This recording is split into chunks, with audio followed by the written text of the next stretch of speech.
Cuando Bárbara conoció a Caterina, se presentó como su verdadero yo, una adulta de unos 30 años. Pero un día, de la nada, Bárbara le confió a Caterina sobre su peculiar pasatiempo. «Tengo esto. A veces me gusta fingir ser una niña y ser adoptada, y me gustaría hacerlo de nuevo ahora. ¿Puedes ayudarme?». Por razones solo comprensibles dentro de los propios problemas psicológicos obvios de Caterina, ella accedió. «Claro, hagámoslo», dijo. «De hecho, conozco a la persona perfecta para adoptarte, mi hermana pequeña, Clara».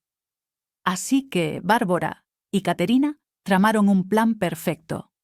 Inventaron el nombre de Annika o Anna y fabricaron toda una historia de fondo para este personaje que estaban creando. Una infancia problemática, un cáncer falso, toda una narrativa diseñada para ser lo suficientemente triste como para que Clara sintiera que no tenía otra opción que adoptarla. Como ahora sabemos, funcionó. Había funcionado durante un año. Ahora es 2006. Clara, Caterina, Bárbara, quien es Ana, y los 2 hijos de Clara han estado viviendo juntos por poco más de un año. Bárbara ha logrado poner a Clara en contra de sus 2 hijos, sino también de comenzar a tratarlos como si ni siquiera fueran seres humanos. Y aquí hay otro giro en la historia. Sí, cada vez que piensas que no puede empeorar, lo hace. Bárbara, o Ana, tiene algo profundamente mal, como sabemos. Pero la manzana no cae lejos del árbol. El padre de Bárbara también sufre de graves problemas mentales. Es el líder de un culto. Este culto tiene varios miembros, incluidos Bárbara, el hermano menor de Bárbara y Caterina. Bárbara y Caterina lavaron el cerebro a Clara y ella se unió al culto. Durante todo esto, en la mente de Clara, Bárbara sigue siendo esta pobre y enferma niña de 13 años con cáncer. Y esta pobre niña, que básicamente ha manipulado a Clara para que se una al culto de su familia, la convence de que todavía necesita trabajar mucho para disciplinar a sus 2 hijos. Clara acepta este consejo. Ella accede y lleva a sus 2 hijos a un campamento en medio de la nada, dirigido por el culto, ostensiblemente, para que aprendan a comportarse. En ese campamento, esos 2 niños fueron sometidos a tal brutalidad que me resulta difícil incluso comprenderlo por completo. Y estén advertidos, esta parte es muy difícil de escuchar. Los niños fueron confinados en jaulas para animales donde los mataban de hambre. Si no estaban en sus jaulas, se les obligaba a llevar collares y se les ataba. A veces a objetos. Ni siquiera me parece bien decirlo en voz alta. Solo se les sacaba de sus jaulas para ser castigados. Estos castigos incluían ponerles bolsas en la cabeza y hacerles daño físico con diversos objetos, como cinturones de cuero, entre otras innumerables atrocidades. Los miembros del culto también instruyeron a Clara para que, si sus hijos querían convertirse en buenos seres humanos, Clara tendría que cortar un pequeño trozo de su carne.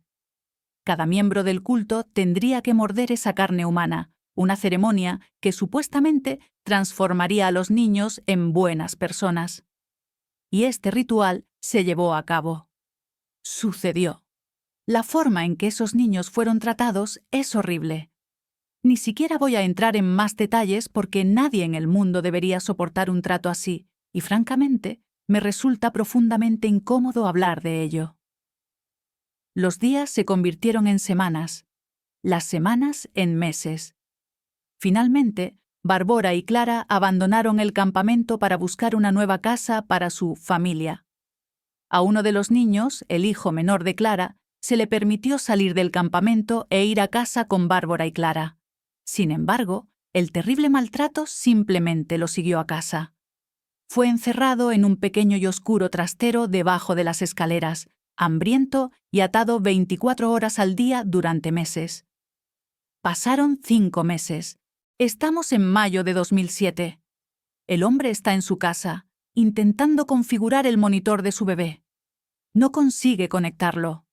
Finalmente, lo logra y ve la horrible imagen en la pantalla. No cree que sea real. Trae a su esposa y miran el monitor juntos.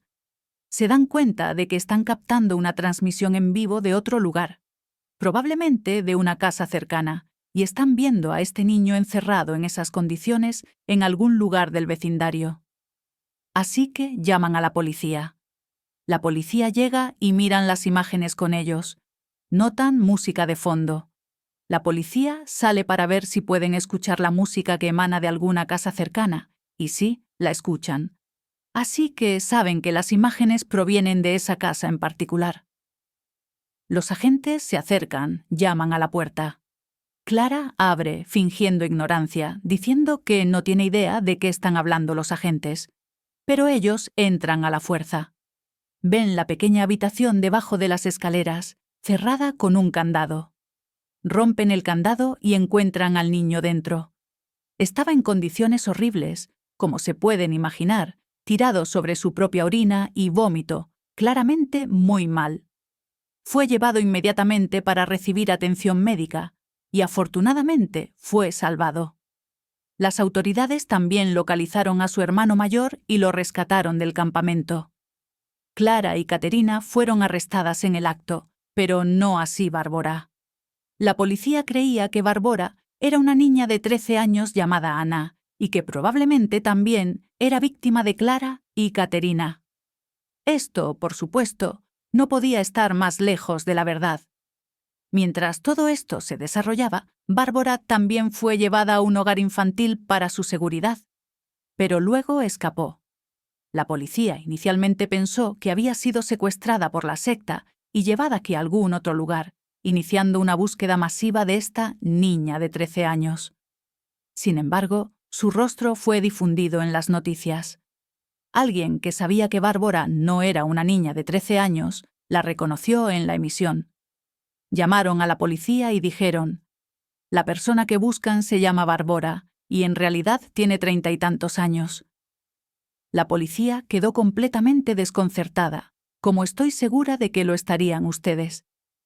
Usando ADN, confirmaron que Ana, de 13 años, era puramente un personaje inventado y que en realidad era una mujer de 33 años llamada Bárbara. La historia explotó en los titulares, conmocionando a la gente en todo el mundo. Pero Bárbara seguía prófuga, escondiéndose, y tardarían 7 meses en encontrarla. Finalmente, la descubrieron en Noruega, utilizando una identidad falsa y haciéndose pasar por un niño de 13 años llamado Adam, intentando el mismo plan de nuevo. Pero esta vez, finalmente fue puesta bajo custodia, gracias a Dios.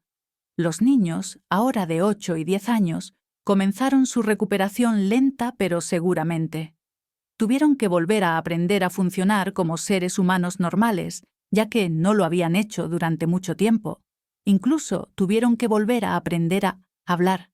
Pero una vez que pudieron, los dos pequeños fueron increíblemente valientes y comenzaron a contarles a las autoridades todo lo que les había sucedido, detallando las horribles cosas que habían soportado a manos de su madre Clara, su hermana Caterina y todos los demás miembros del culto.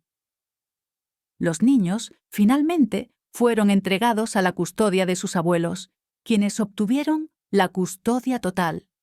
También se volvieron a poner en contacto con su padre biológico, lo cual les trajo gran felicidad. Todos estos individuos les proporcionarían el amor y el apoyo que tanto merecían, ayudándolos a sanar. Clara, Caterina y Bárbara fueron a juicio enfrentando cargos muy graves. Otros 3 miembros del culto que estaban en el campamento también enfrentaron cargos. Sin embargo, el padre de Bárbara, el líder del culto, no estaba entre ellos, ya que había huido y se había escondido del mundo. No pudieron encontrarlo para el juicio. En la corte, Clara expresó remordimiento, llorando y diciendo que se sentía mal. Caterina, de manera desconcertante, defendió a Bárbara y trató de culpar a Clara de todo. No entiendo cuál era su problema. Bárbara simplemente manipulaba y trataba de hacerse la víctima, afirmando que no había hecho nada malo. Incluso intentó culpar a los 2 niños, asegurando que se merecían todo lo que les pasó. Clara, Caterina, Bárbara y los otros 3 miembros del culto fueron declarados culpables de todos los cargos. Pero esto te va a enfurecer. Clara solo fue sentenciada a 9 años y fue liberada en 2013. Caterina recibió solo 10 años y fue liberada en 2014. Bárbara fue sentenciada a solo 5 años y fue liberada en 2010. Y los 3 miembros del culto fueron sentenciados a solo 7 años cada uno. También han sido liberados. Sí, sin palabras. Este caso me persigue. Pero déjenme saber si habían oído hablar de este caso antes y qué piensan. Gracias por pasar este tiempo conmigo hoy.